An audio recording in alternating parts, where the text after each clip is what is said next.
All right, we're here with head coach EJ Mills before Amherst faces Middlebury this Saturday at 2 p.m.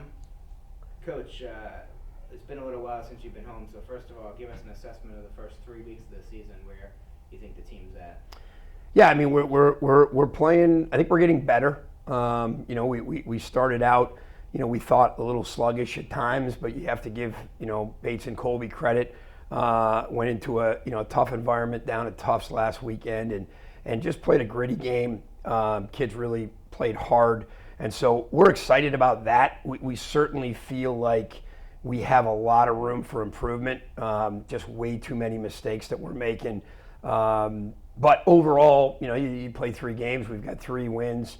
For the most part, we're relatively healthy, and the attitude of the kids has been awesome. And they're certainly excited to be back at Pratt Field. Middlebury coming in is always sort of an exciting, emotional game. It's sort of one of the big hallmark games of the year, in addition to the ones at the end of the season. With both teams being 3-0 this year, what's the feeling in the locker room heading into this game?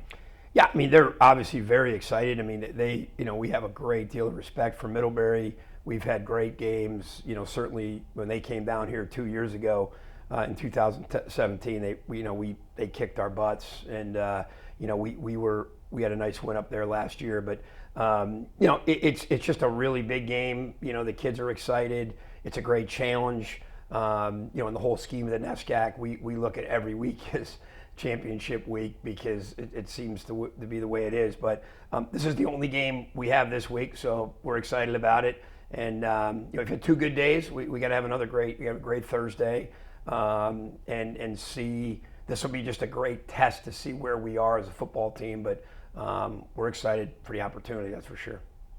Without giving too much away, what's the scouting report sort of from your end on Middlebury? Well, defensively, they just do such a great job. I mean, Doug Manigo really, they've done some different things in a run game, playing a little bit of different front, and they're just their linebackers are incredibly aggressive and athletic, and their secondary is playing really well. So defensively, and they've turned people over. They do a lot of good things schematically to mess with you. They have a really sound kicking game, which the Massago kid's a really good kicker. Max Rye's a great punter. They do really good stuff in the special teams. And then offensively, the quarterback, Jernigan, he's played great, and he is, really developed. Ritt does a great job with his quarterbacks. And, last year he had just started playing when we faced him.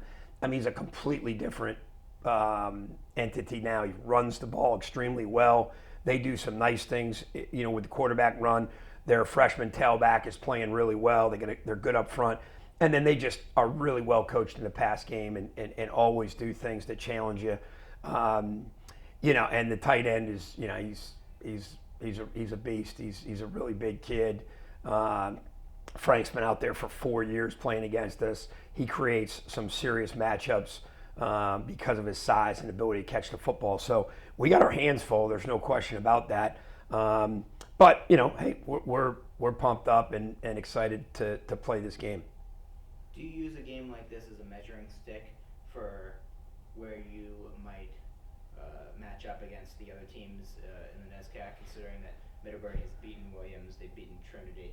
Yeah, I mean, you certainly do, and I think in many ways, I think fans do that more than us. I mean, we know that, hey, this is a game that, we're pretty confident that we can beat teams. We also know teams can beat us, right? This league there's tremendous parity, really.